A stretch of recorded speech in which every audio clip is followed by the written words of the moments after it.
This is Good Enough for God, a podcast about God and how he partners with imperfect people. I'm Dayna, and I'm so glad you're here. I am super excited to have a special guest who is really not in my basement. Are you in your own basement? I am, I am. Okay. So we have our own mics. We're in our own basements. My guest today is John Salzwedel. Welcome, John. Thank you, Dana. It's great to be here. It's fantastic. We got beautiful weather here in Michigan today and have been enjoying that. So it's a good thing. Yeah, we have hot, humid weather here in Cincinnati with a chance of storms. It's not a good thing. Well, if I remember Cincinnati, the weather is usually either absolutely gorgeous or it's extremely hot and sticky with chance of storms. Those are Yeah. your two. That's the forecast all this week. Okay. Hot, sticky storms. So, John, Salzwedel, is that German? What is that? That's very German. There's Okay. actually a city in Germany, in what was formerly East Germany. There's a city called Salzwedel, and my brother had a chance to visit there. He said it's really weird to walk through a town and see your name everywhere. Salzwedel. Salzwedel. Salzwedel. It There you makes you go. want to say Wiener Schnitzel. I like your name. What's it in Elf? What's the name? Will Ferrell. He's like Francisco. Oh, I like saying that. That's fun to say. Salzwedel, yeah. So John, you are a coach, a speaker, and an author of the book Stop Leaving Life on the Table. And we're going to get to all of that. But first, tell me a little bit about yourself. I know you said you live in Michigan. Are you a Michigan football fan? No, I am not. I'm not Okay. an anti-Michigan fan. Hmm. I was born in Wisconsin, so I don't follow a lot of college sports. But when I do, I typically cheer for Wisconsin, and Okay. um, Big and 10? I am a diehard Packers fan. So pro football is really I only give myself really one sport. Um, that way I can really I guess, go guilt free and dig into it. So I'm not figuring I'm spending all my time all year long on sports. So I can go crazy for a few months every year and be a good Packer fan, Hmm. and then just casually watch on the rest of it. Okay. And you have a fun fact you could share about you're not only a Green Bay Packers fan, you are I'm an owner. an It is. owner of the Packers. That's right. It is one of the really fun parts about the Green Bay Packers and their whole structure. They're a very unique team in many ways, and one of them is that they're owned by the community. And every once in a while, to do fundraising for stadium improvements, the stadium's also owned by the community, but they bring in a little bit of money by selling shares of stock. Absolutely horrendous financial investment, but really good for bragging rights. I'm impressed. It's nice. I got a big certificate on the wall and everything, and I have Okay. some friends at my church that are Bears fan. I tease them a lot, ask to see their shares, but they just roll their eyes at me and walk away. You don't have your own private box at the stadium where you can bring all your friends? Yeah, no, no. Okay. That's I am allowed to buy tickets. I can buy them the same place that you can buy tickets if you can get them because they've been sold out since the '60s. So it's not always easy to find tickets. Man, you guys need something else to do up there or they do in Wisconsin. Sheesh. It's a small town and it gets Yeah. cold there. So Yeah. yeah. Oh, all right. Well, let's get back to your book, Stop Leaving Life on the Table. Tell me what led you to write this book? What led me to write the book and the title, it came from my own experiences in, well, life. I was CEO of a company, a national insurance wholesaler, and great job, great company, doing a lot of good things for a lot of people. The people that I worked with were fantastic. And after almost 30 years, it stopped feeling like I was doing the thing I was supposed to be doing. It Okay. was things were just out of alignment, and it was kinda weird. I felt a little bit guilty about that because I had all those things that society tells me I'm supposed to wanna have, and I had those all. So what right did I have to feel unfulfilled or like things weren't right? Because I had so much, and, very thankful for all that, but I could tell that it wasn't what I was supposed to be doing anymore. So I spent a number of years studying, whether it was books or authors or podcasts or whatever it might be, learning from other people who have been life coaches or motivational speakers or business leaders who have kept their businesses going, and just learned a lot through that. I ended up ultimately leaving that company. I sold my company and moved on to an entirely different area. Okay. And the book is a bit about that journey, about how I found what wasn't in alignment, how to learn how to be in alignment, and what was important to me, and what do I do about that. And so most of that makes up that book. And the title, Stop Leaving Life on the Table, comes from a business phrase, we left money on the table, which means you created a deal with somebody else where you could have gotten more. The example I always use is a bicycle. If I agree to sell you a bike for $100 and you agree to buy it, and as I'm walking away, I hear you say, boy, I'd have paid $150 for this bike. Well, I left $50 on the table there. And we do that with life. We accept what comes along when maybe there's Mm. something far greater that God has planned for us, and we just don't see it. We don't go for it. So, how do you help people see it or to recognize this? Or do you think people are just feeling kind of like how you were feeling in your job and they're searching, and now through your experience, you're able to kind of help them figure things out? A lot of what gets in people's way is so much noise. The Okay. world is very, very loud. Um, every page you go to on a computer is telling you what you should want, what you should do, and what's important. All your family and friends, and they're all telling you what you should be doing and what's important. Gosh. Yeah. Um, everywhere you go, someone has an opinion. And, I can't say much on the social media side, but in your family and friends, they have your best interest in mind, Hmm. but they're so often just wrong. And it's nothing mean. They just don't know. But they And don't understand you or maybe how God made you and what he has for you because maybe it's just so different from what he has for them. yeah, Yeah. that's exactly right, because we're all different. Some of us are a little further down the line being different. But, you Yeah. know, Yeah. w- Right. being weird is just kind of part of it. And as Hmm. you start figuring out what you're weird at, you start getting an idea of how you're built, what you stand for.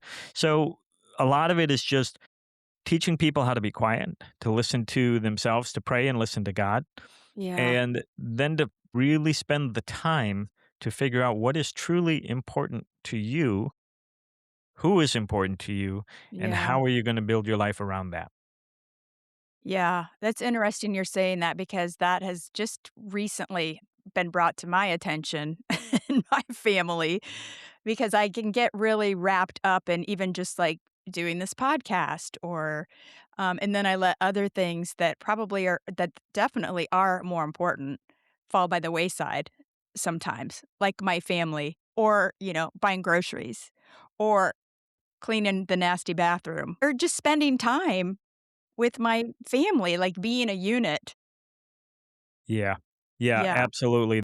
And, don't feel bad about that, because that is so common. It is, and Yeah, and I was in the same spot, and okay. and most people I know are in that same spot. And even now, when I talk about how you don't do that, I do that. It happens to It me sometimes happens. that I just sit down and I get into something, get in the zone, which is why doing this and doing this discovery is not a one-time thing. You have to remind yourself of it and go through that on a regular basis, whether it's weekly, monthly, no less than annually, but preferably much more than that. Just kind of reviewing your life, like, where you're going, what you're doing, how you're spending your time, your priorities, that kinda thing? Yeah, because not only do you lose track of them, you forget about them, but you're different. You change every single day. When you get up in the morning, you're different than you were the day before. And as things change, so are your priorities going to change. So are your next steps going to change. So are the things you want to do going to change. Yeah. How does somebody begin to stop leaving their life on the table? Do you start with getting rid of distractions? Do you have a formula you can lay out? The first thing that I always tell everybody to do is to figure out, what do you believe?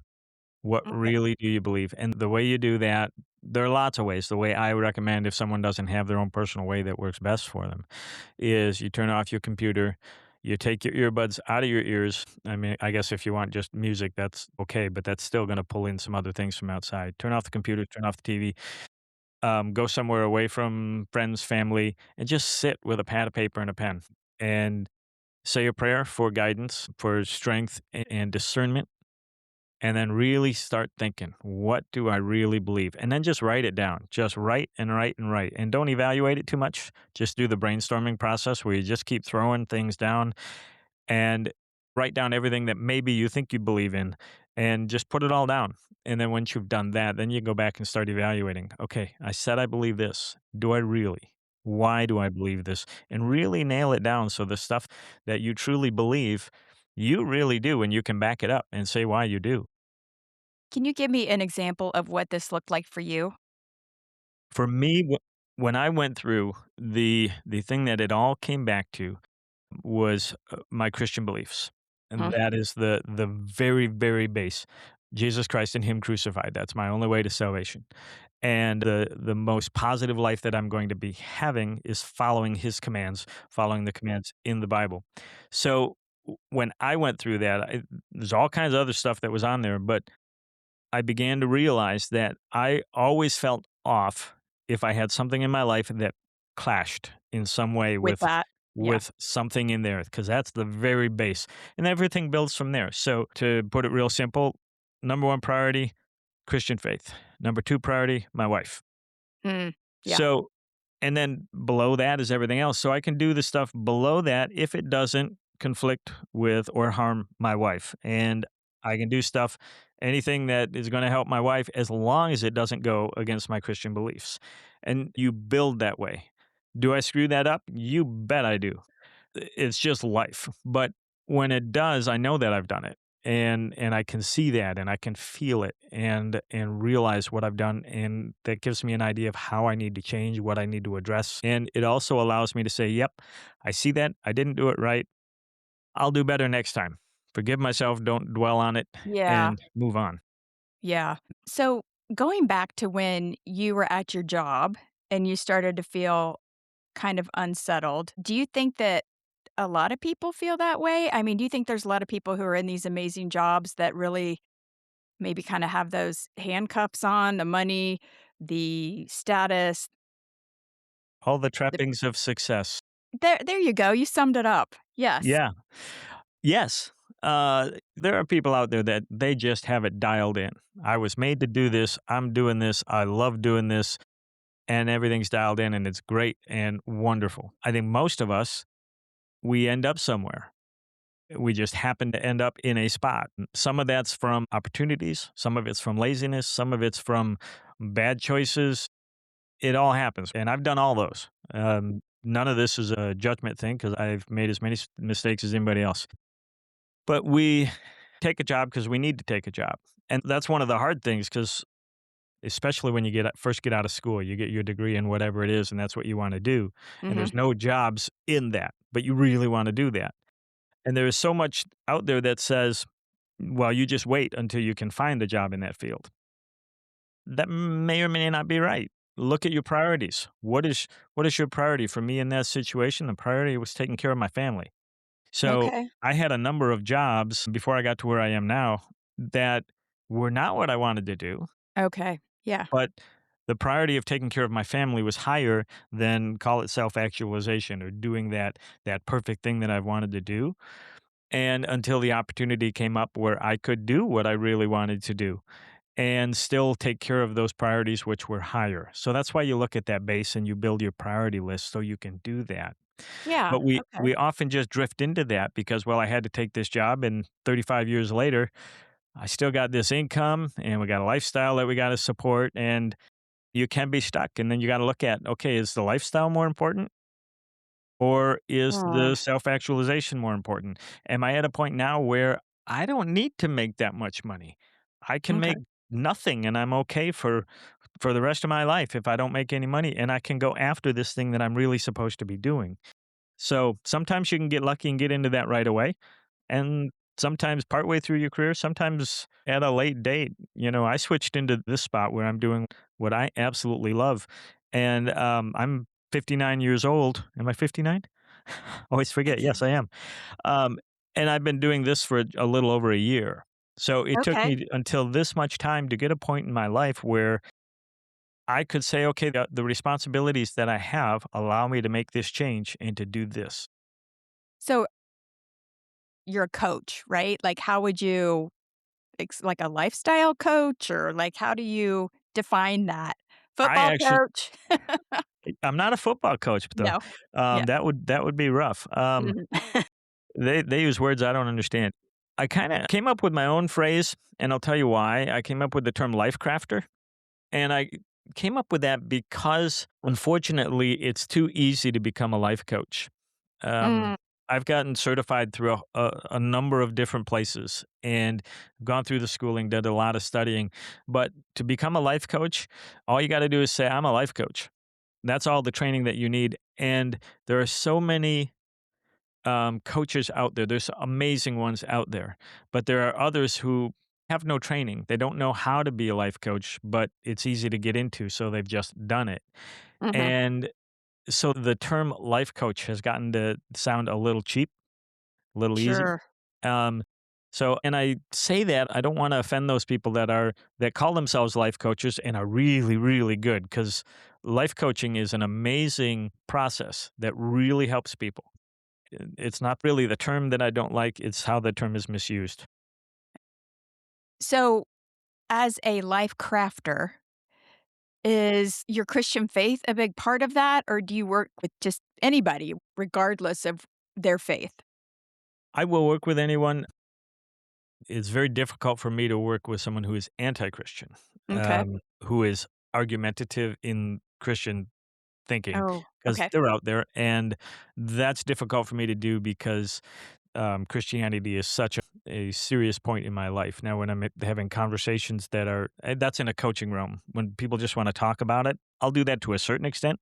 Mhm. But I don't like to get into big arguments about it. I try to live a life that shows Christianity.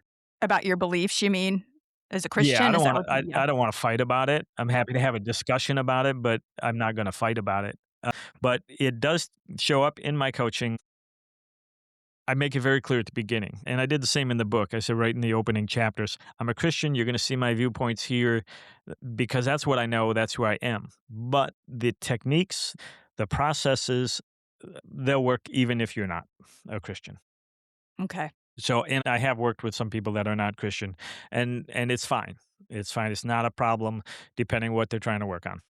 And I think probably a lot of what you're doing, I mean, I don't wanna say you can trick them because 'cause you're not trying to trick them, but you can bring a lot of what you believe in your faith just by who you are and how you present yourself, and they see that and they're like, "Oh, yeah, I want some of that," not even realizing you're being a reflection of Jesus or your beliefs. I think it's an attractive thing. Yeah, I agree with you on that. I try to, as I had mentioned, I try to just be who I am and be that Christian witness without beating people over the head with it, so they can see what I have and hopefully they want to have it, because they're not going to listen if I'm just yelling at them about it. They're not going to Mhm. hear it. Right. So I tell them right up front, this is who I am. So you will hear some of this because I can't help it. But know that right up front that this is true. And if you have to look at it from a slightly different angle to work for you, then that may be true. That you have to look at it different. But it's who I am, and they know very, very clearly that Okay. that's who I am. So how do you make a good decision when none of the options feel completely right? Can you help people with that? Because that's hard. It is hard. It is hard. It can be really tough when you're going through and you have two decisions that are kind of on the same priority level. You know, which one is it? Ideally, something is going to trigger in one of your priorities that you've looked at. One of your beliefs is going to say, I can't do this, I can do that. But otherwise, there's different ways to look at things, such as how does this decision make me feel? And I try to Mm, I try not to get too much into the whole how do you feel about it all, but it is an important part. If the facts are all lining up saying these are equal, okay, how do you feel about it? One of my favorite things that I like that I do myself is if I have two decisions that are equal, whether they're both good or both bad, but I have to choose one of them, I'll flip a coin.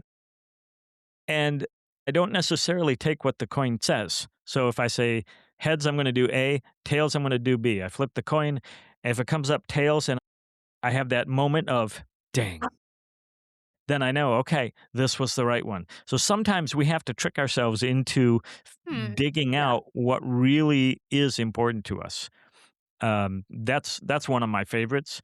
But really, a lot of those decisions get solved before they come up if you have a good, solid feel for what's important to you. Yeah. That makes a lot of sense. And I love that idea of flipping a coin because then you'll find yourself, it lands on tails. You're like, man, you know what? I really wanted heads. You're like, oh, okay. That's what I wanted. Yeah, Yeah. yeah. I love that. It's one of my favorites.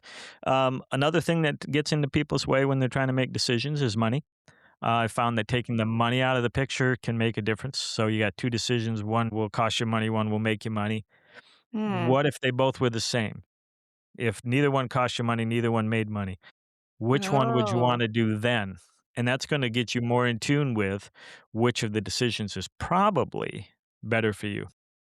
Again, depending on, where the money falls into your priorities in that situation.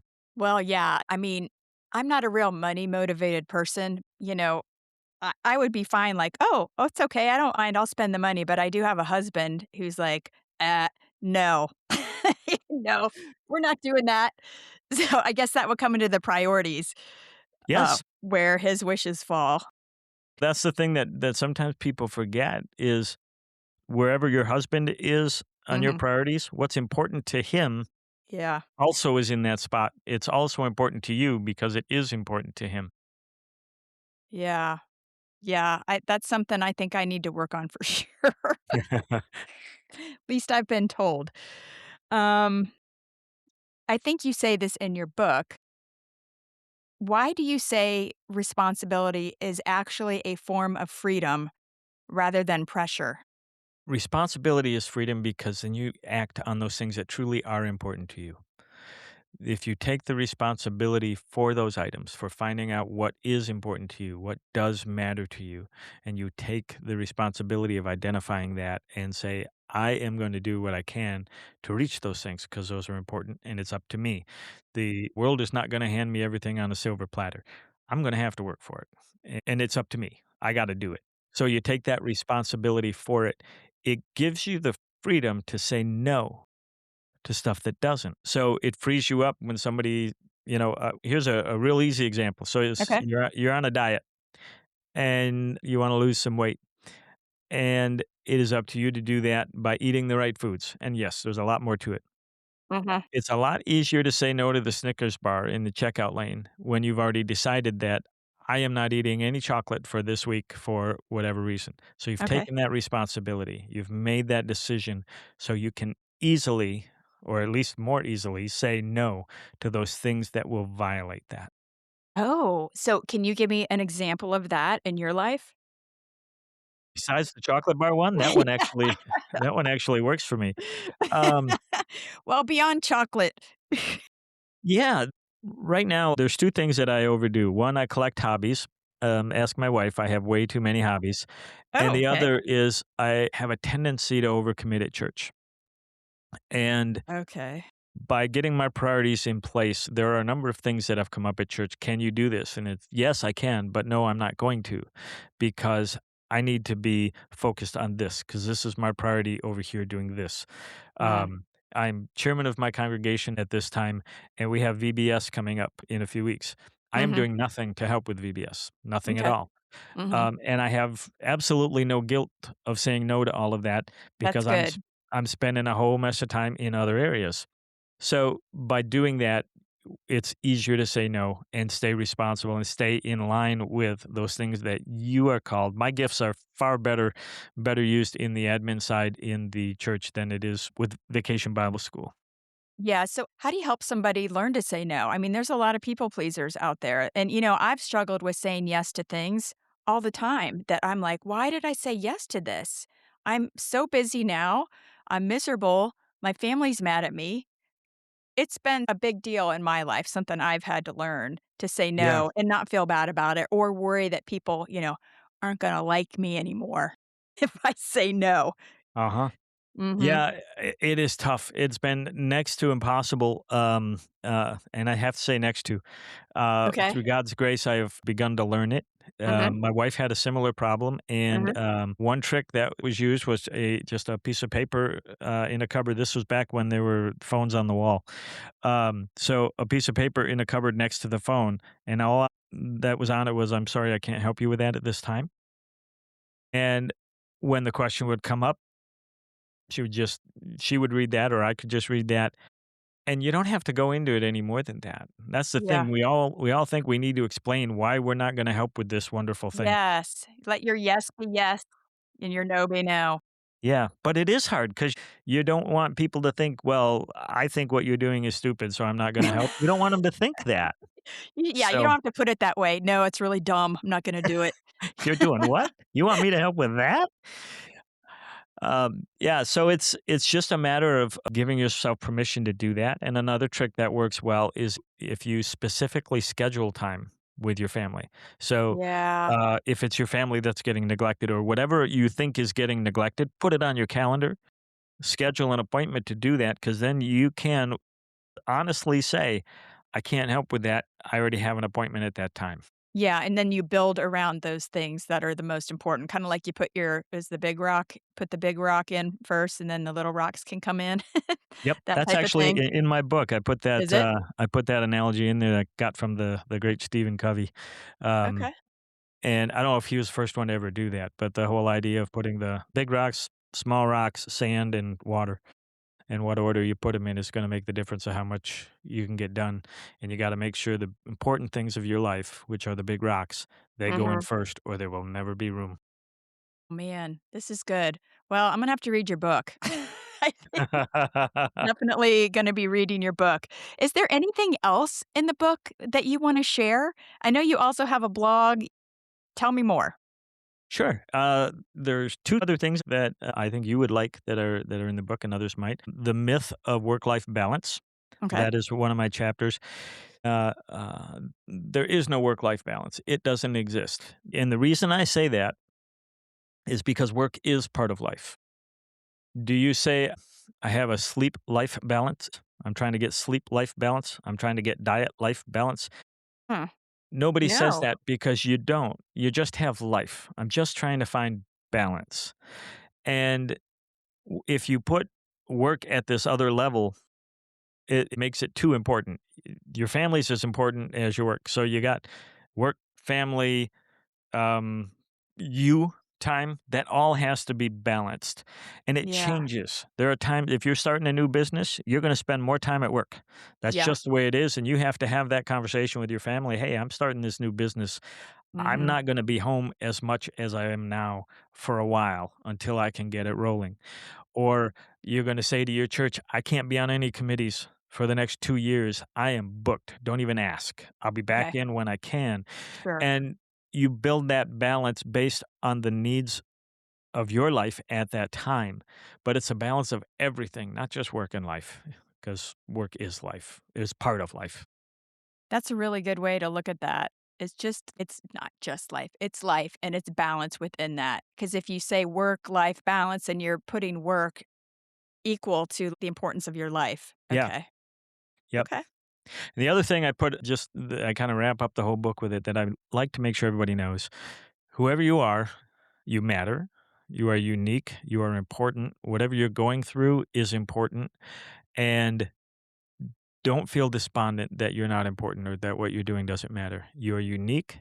God only created one of you. You're the only person that ever was or ever will be that is exactly you and has the exact experiences, opinions, and thoughts that you have. And we as a world need everybody's input into everything. So feel good about who you are. You matter just because you are. And don't lose track of that. And I would probably add to that, don't compare yourself to other people. We all have different gifts. Yeah. Yeah, I talk to my girls a lot about that. Back and forth. Yeah.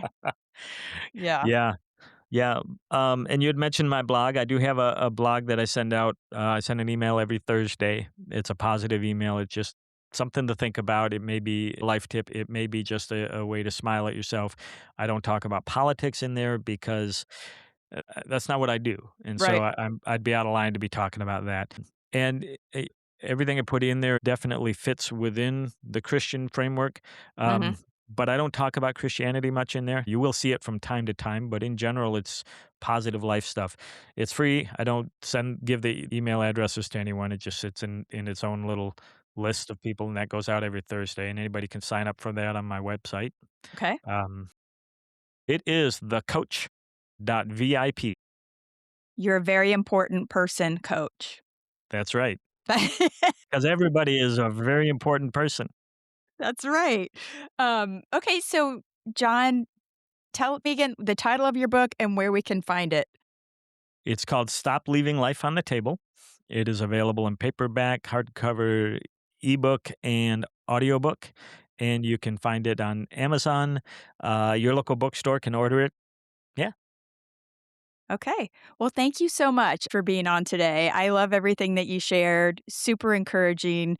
I hope you have a beautiful summer up there in Michigan, better than what we have here in Ohio, Southwest Ohio.